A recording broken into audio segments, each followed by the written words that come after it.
In my childhood, I remember the expose song, Seasons Change, People Change. And I think about that because it's cuffing season. Do you know what that is? You need to be aware of it. Right now, we're going to talk about it on this edition of Depraved and Debaucherous. Welcome back. It's another full-length episode of Depraved and Debaucherous. I'm King of Podcasts. Thanks for listening in. The website is ddradio.live. So if you're looking for all the past episodes, which includes too many episodes I do every week, the audio versions go out on Mondays and Fridays.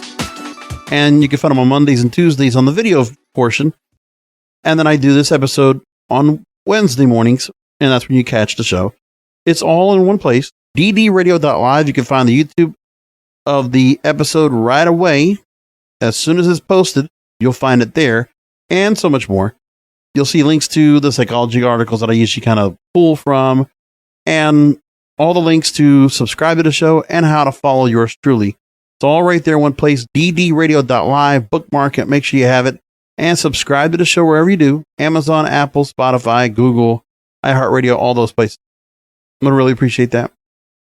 All right, cuffing season. I've talked about this on the series, which was When I'm Not Podcasting, which, as you know, if you've been listening for any amount of time, right around the start of the summer, I decided to rename the show and focus more on all these subjects of dating, relationships, and culture, because I noticed a lot more people were talking about it. More interested in what I was talking about there, and that's where I wanted to stick with it right now and bring this up. This was important. So I just want to keep the audience aware of cuffing season. You know why? Because I suffered that. I specifically remember one girl that I got to meet, and this is when Craigslist was still the place to go ahead and meet for dating. So what, 2013, right? And remember, I met her, and long story short, she was living in sober living, was in rehab, because she had been abusive of drugs and alcohol. And she told me a whole lot about her background. Her father was a police officer. Her mother was it was a bit of an abusive, controlling, narcissistic, manipulative relationship. She partied a lot. She rebelled. And when I met her, I'm in my early 40s. Hold on. 10 years ago. Yeah, I would have been, late 30s.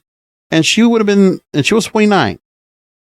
But if you would have met her and you would have seen her, you would have thought she was 20 years old. Because being through all that she went through and kind of the victimization she put herself through as well, she very much acted younger, especially with the attitude. I met her, I want to say it was early September. It was after Labor Day. I remember taking her out to the Cheesecake Factory for the first date. And, everything was kind of hitting off fine, but it was one of those situations where I don't remember if it was something about that I was really interested in dating at that point. And I remember that I just thought she was that pretty, and she was very much physically the type of girl that I'm looking for. Not too skinny and not too thick, long blonde hair, pretty face, and she seemed pretty easygoing, but I really noticed that I was doing all the work, all the heavy lifting. She put a lot of rules in front of me in terms of she didn't have much of a short attention span. The thing, so if we wanted to go out to restaurants, which we tried, she really was uncomfortable. Couldn't take her to a movie theater because she would be wanting to leave, about an hour in. She just didn't have patience. And in her routine, she was doing the things that working, she was living with a couple other girls in sober living, which I got to meet. And the thing was, she kind of relished in hanging around the people that were in rehab instead of just trying to go ahead and work her way out. There was one couple I remember meeting, and I want to say it was November. So I'd already gone out with her for about a month and a half. And wasn't necessarily anything sexual with her. I would get to spend time with her when she was in her room in sober living. And I'd get to spend time with her and, stay there until she had to go to bed, because curfew was 11 o'clock. So that's what I did a couple nights a week. And then we'd go out. And it was always those times where she wanted to go grocery shopping. So it's and she has to get the shopping cart. And she would do that kind of things. Like I would help her out with errands. It was just me trying to like be there and trying to be like around. And I don't know. I remember this one couple I was hanging out with her.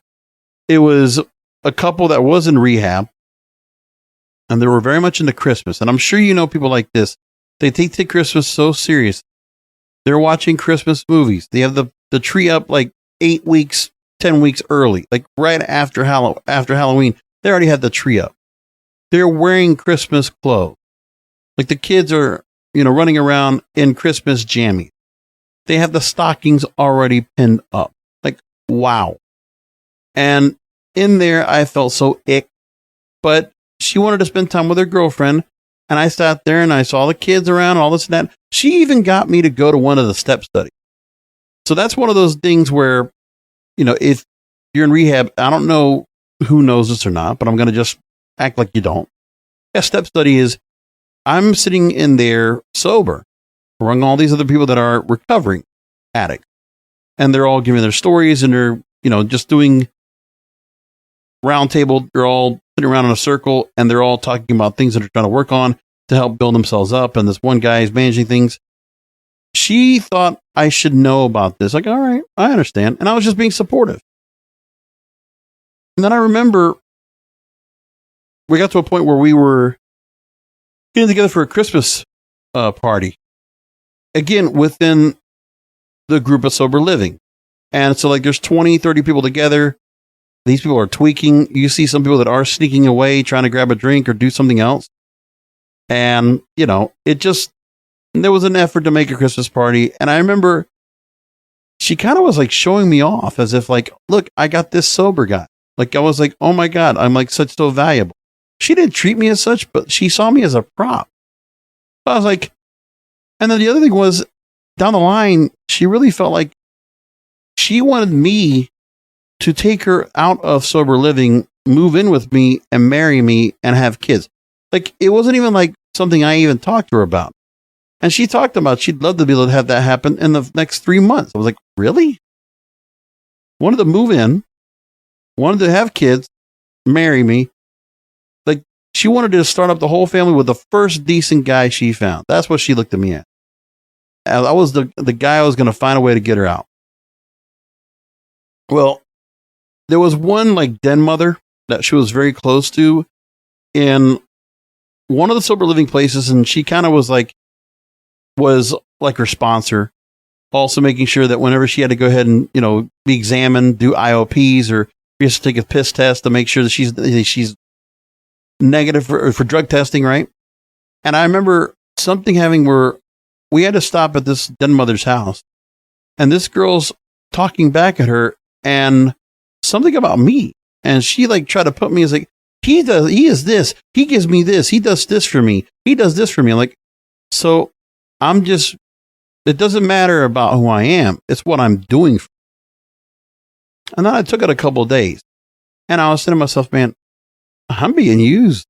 And I was like, this girl wanted me around Thanksgiving. We couldn't get together, but I did spend time with her on Thanksgiving, like during the day, the Christmas party. And I didn't get to New Year's. Oh no, I think New Year's Eve. Well, she couldn't go out anyway and couldn't go drink. So it doesn't matter. And then it was somewhere in January, I just decided, you know what? I'm getting out of this. I couldn't find time to see her. But then again, I was being a coward. I didn't want to meet her in person and blow it off. I was like, listen, I gave one call to her and say, listen, and I couldn't say it right, that I didn't like where things were going and that the things were not going right. And I wasn't happy. I said, there's just something wrong. There's just something not right about this. There's something we have to work on. But I couldn't have the courage. I didn't have the courage to tell her. And so when I did, I was like, well, I decided to blow it off. Like I hit the self-destruct button, which I've done many times. And I just said, it's over. And yeah, she didn't care. I was being used. And I'm such a sucker. And because it was cuffing season, it's that time of year where guys and gals, you have to remember, this time of year, we're near the holidays. So, men, if you're noticing you're getting approached by women or you're getting a chance to talk to women that want to go out on a date with you, keep in mind the route of what happens with cuffing season. Is that this is the time between now and the holidays, right? Around maybe not so much Halloween. Halloween is, you could consider part of cuffing season, yes, but it's really Thanksgiving, New Year's, Christmas, and Valentine's Day. And so usually what happens is you almost think it's like a natural occurrence, but I think it's very much intended and very much planned out. So by Valentine's Day, whatever this little romance that might have been is gone, blown up. And women, you can also get caught up in this too. Because how many times have we heard about guys dumping their girlfriends before Valentine's Day? Because they know what's going to happen there. Like, are we serious enough that we should go ahead and spend Valentine's Day together? Do I need to go do this whole thing where, the whole pink thing and go out to restaurants and get stuck in line or whatever and go out to some fancy restaurant I want to go to and I don't want to be doing this and I'm really not interested in her anymore? Then you just jump off. Cuffing season is real and you should all be aware of how this works. That's why I want to explain this tonight. So glam.com put a good story out and explains when does this start and what is it. Their definition is, now they say, first of all, the colder seasons bring out the cuffing, arrangements, or situationships that aren't really meant to last. The relationships of convenience thanks to the weather. A licensed clinical psychologist, Dr. Dara Bushman, tells Cosmo, quote, people tend to feel more lonely during these months and have higher levels of testosterone, driving people to cuff up. In the winter, days are shorter and colder with less outside activity. Feelings of isolation and boredom start to set in. And even in Florida where I'm at, you would think, okay, it doesn't get cold here right away. We don't get any kind of a respite from the 90-degree weather until maybe another 3 weeks as I'm recording this tonight. Somewhere around second or third week, maybe Halloween week, we'll finally get a little bit of relief where the temperatures will drop below 90 degrees, like 85 at daytime. So that means when you go out and the kids want to trick or treat, you're not going to be sweating through the masks and the costume. At least it'll be somewhat bearable. So while cuffing may conjure up images of scrambling to find a mate or maybe even settling for someone they normally wouldn't spend time with, cuffing season and having a buddy is actually good for our mental health, they say. And they talked to a certified sex therapist and author of Reclaiming Pleasure, a sex positive guide for moving past sexual trauma and living a passionate life, Dr. Holly Richmond. She talked to women's health and says, when there's not much going on outdoors, not having to be alone indoors in those dark winter months is good for people's mental health to be not isolated. Because even the seasons kind of change a little bit when you are out and about. Like right around Halloween, you might not have the leaves changing here, but the way the sun changes. And we don't have that tropical moisture, that feeling of mugginess. And you feel a little bit of a breeze outside. It's like, okay, that is our fall. And then winter, you might just put on a hoodie, maybe. And that's about it. But it's enough to say, okay, this is our change and it happened. So now, cuffing season slowly starts sometime in October for those above the equator. By November, just in time for Thanksgiving, things start getting a little bit more serious. December, cuffing season is in full swing. And the weather is officially cold, and by then, oh look, the holidays are right around the corner. And it doesn't help that women might catch those Hallmark movies for Christmas and get bombarded with those, and everybody wants to be in love. Cuffing season acts as a lifeline to help singles get through the holidays into Valentine's, giving you the opportunity to possibly bring your partner home, or at least be able to finally tell Aunt Karen that you actually do have someone special in your life. Since this has been one of her nosy questions ever since you were 15. Like I said, same thing applied here with this girl. She wanted to show me off to basically who was acting like her mother and to her closest friends. This was me being brought out and positioned to be looked at for Christmas. And I'm like, and I still feel uncomfortable thinking about that. And I remember it was being hot. It was hot that year around Christmas time. Like it was still warm. I remember that. We were also all sitting outside because everybody had to smoke. And cigarettes, not vape pens, because vape pens weren't as popular now, 10 years later.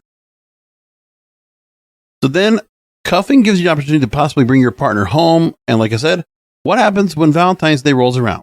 That's when cuffing season ends. So there are connections that manage to build a foundation and evolve into serious relationships. But for those that don't, Valentine's Day pretty much marks the beginning of the end, which isn't necessarily a bad thing. But if you're single, you realize it's a routine, it's a cycle. And when you realize if you're not worried about a seasonal relationship and you don't mind going on, but guys, you're spending the money and you're spending time on the holidays, which are supposed to be times that are memorable, with just some random. Even though she might have convinced you that there might be something more to this.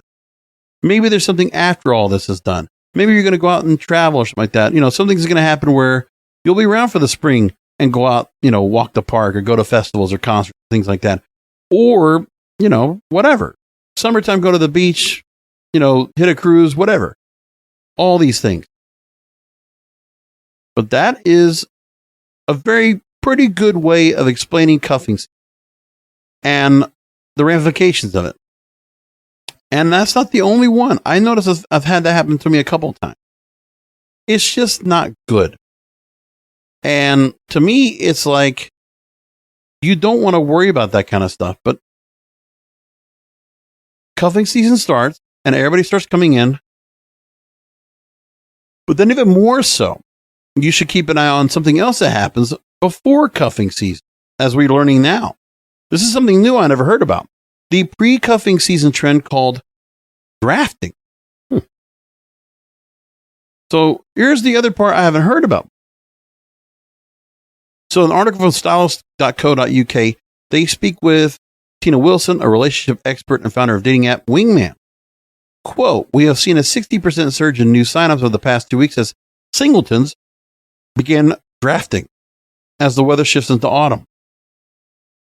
So it's now time for the drafters to begin the search for someone to cuff with. So now we're at the point where drafting, it's like NFL players, NBA players. You need to draft your partner. You're going to draft the candidate you want. So she goes on to say that singletons are essentially living it up while they can and are enjoying as many dating experiences as possible to ensure the person they will pick will be right for them just as soon as cuffing season comes around. See, the problem is that this really works for the modern woman. So they might just go ahead and just randomly go out and, you know, 3 or 4 themselves as much as they want. But I would very much think that there are many women this time of year that want to have that full treatment. And maybe that's not a sugar daddy is going to do it for them. They want to have a guy that will be caught up in cuffing season. Because then they can get in and out of the whole situation. Situationship or dating. And there's just really no feelings after that. Not much of anything that will go forward. For women, that's an advantage for them to be able to have cuffing season, knowing that there is a cutoff. And at the optimal times of Thanksgiving, Christmas, New Year's, and Valentine's Days are all covered in this point. While drafting season may seem like an opportunity to date until your heart's content, it means that many are rushing to dating apps. They are not dateless for social events, which include Halloween, bonfire night, Christmas parties, family gatherings of the festive season, or cozy nights sat at home. And a large percent of couples that cuff up together tend to realize they are not a good match and break up as soon as Valentine's Day comes around. Well, that's just what it is. Because it's on purpose. See, these two sites I'm taking from, they're taking cuffing season and making it sound glamorous and sound fun. For women, it is because they're women-centric articles. But for the men, it's not. And Wilson also says here, it is important to be honest with yourself and your new love interest / partner if a cuffing relationship is not what you're looking for. Well, guys, maybe we need to go and learn about the fact that we need to go ahead and say we shouldn't be a part of this at all. And I think it's not wrong to think that. It really is. So this cuffing season or drafting leads people to feel pressure to engage in cuffing season, but it can also lead to heartbreak when intentions aren't always clear. So you're getting pressured and pushed into it. You have to remember what time of year this is and realize that if you are getting approached now, which normally doesn't happen, and this is where summertime, okay, where were all the girls I wanted to spend time with then that I wanted to date? Hot girl summer. Now, women can't get all dressed up in bikinis and, dressed down and flash so much skin. So they're going to change things up. And in a way, cuffing season also comes across where, especially with a cold weather climate, everybody's in jackets. So everybody looks the same. So guys, if you are a bigger guy like myself, you throw on a jacket, yeah, you're going to just kind of look bulky like everybody else. So you're going to kind of fit in. And I'm sure there are some big guys like myself that are caught up in this right now at this time of year. They see a guy that's like kind of chubby and got a beard and, got hair, whatever, and just maybe has some tattoos, and he, looks all cozy and cuddly to go and get around. Then these girls are going to go ahead and swipe these guys up, use them, spit them out at Valentine's. So by mid-February, you're like, okay, what was all that about? Why did I go through all that? Now, Wilson also says, quote, you might be happy dating or do not want to settle down just yet. That's okay. You are not desperate. You do what feels right from you and from the outset. Because I think it's more women that are going for cuffing season than guys. If you had to go and survey it, I would think that's where it goes. Having your friends around over the festive holidays is much more fun than dating someone for the sake of it, and then having to go through a breakup. Think of the other person's feelings also. You may see this as a short-term thing, but their feelings may be stronger. Drafting and cuffing season often means old flames start popping out of the blue, and the importance of recognizing those warning signs during this time of year. Yes, you might have exes, or you might have former loves, former flames that might come back into the picture. Rekindle the relationship just for the cuffing season. Don't believe me? Trust me, you know people that have done this. And you ask yourself, why did they go back up? Oh, yeah, it's around cuffing season. It's around September, October. That's when it happens. It is intentional. I truly believe that. And all of you need to be aware of what's going on here and where things are going with it. So I would totally keep an eye on that.